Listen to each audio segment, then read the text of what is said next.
زما سلامونه دې د غونډې ټولو ګډونوالو ته ورسیږي، د چمن میړنو خلکو ته، د سپین بولدک هغه ځای چې زه ډېرې خاطرې ترې لرم. نو زه کاشکې دغلته موجود وای، ټولو سره ناست وای، ډېر به یې خوند کړی و. زه پوهېږم په دې غونډه کې به ډېر مخور سپین ږیري ګلالي خلک، پوه خلک، هغه خلک چې ما به یو څه ترې زده کړي و ناست دي. نو ما ته غفران صاحب مهرباني وکړه دا چانس یې راکړه چې زه وغږېږم.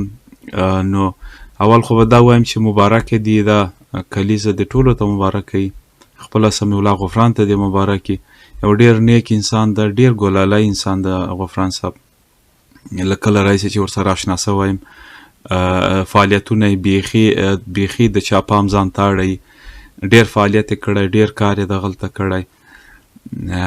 نو ما خو ډېره هڅه کړې چې څومره مې له لاسه وسي مرسته وکړم، لارښوونه وکړم، څومره چې زه په ژورنالیزم پوهېږم. مګر په خپله غفران صاحب ډېر له هڅو ډک انسان ده. نو د خپلې هڅې ډېرې کړي.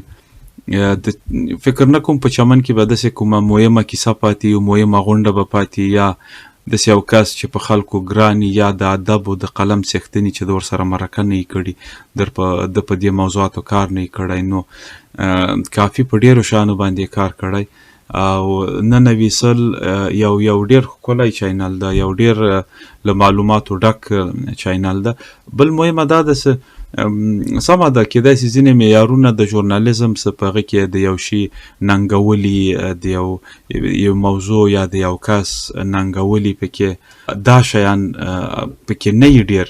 علت باندې زه پوهېږم، هغه دا ده چې یو خو دا د غفران صاحب په خپله هر شي ته مثبت اړخ نه ګوري، بله یې دا ده چې ټول ادبي موضوعات دی کور کوي او پوښښ ورکوي، او یا دا چې داسې موضوعات چې ډېر انساني اړخ لري، نو هغه څوک نسي کولی بیا بیلانس کړي. نو بیلانس کې ګنجایش نه وي.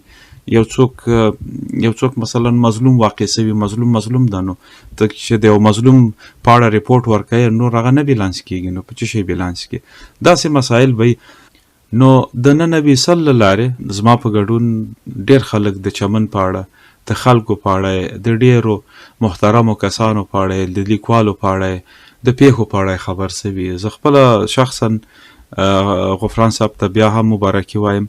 او زه فکر کوم دا به وختي چې نور خلک دغلته، نور د قلم خاوندان، خبریالان، لیکوالان په سیمه کې چې هر څوک مرسته وکړي، له دې نه تر دې هم غټه رسنۍ جوړه کړي، که ممکن یې راډیو جوړه کړي، که ممکن یې یو تلویزیوني چینل غوندې، د یوټیوب یو چینل غوندې چې یو څو ساعته خپرونې، ځینې لایف خپرونې ولرئ، ځینې نور څه لږ تر لږه که نور نه غفران صاحب په یوازې سر باندې ډېر کارونه کوي. نو له دغه سره خو ځینې داوطلبان پیدا سي چې یو څوک ورسره په کامره کې، یو څوک ورسره په یو بل څه کې مرسته وکړي. دا یې لګیا یې ټول کارونه خپله کوي، مګر تاسې باور وکړئ د چمن نوم ده لوړ کړی. چمن یې ډېرو خلکو ته چې په اړه یې لږ پوهېدل، ډېرې پې پوه کړي دي، ډېرې له دې ځایه خبرونه و، ادبي مرکې و، هر څه خپاره کړي دي.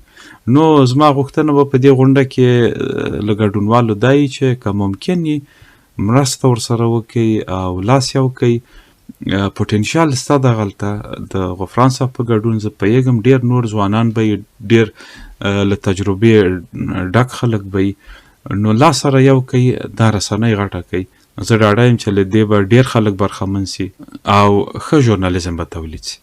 نور مو وخت نه نیسم، ټولو ته دې زما سلامونه وي، له حده زیات احترام، خیر اوسئ. بیا دې هم ټولو ته دغه ناسته مبارکه وي، دا کلیسه دې مبارکه وي. مننه.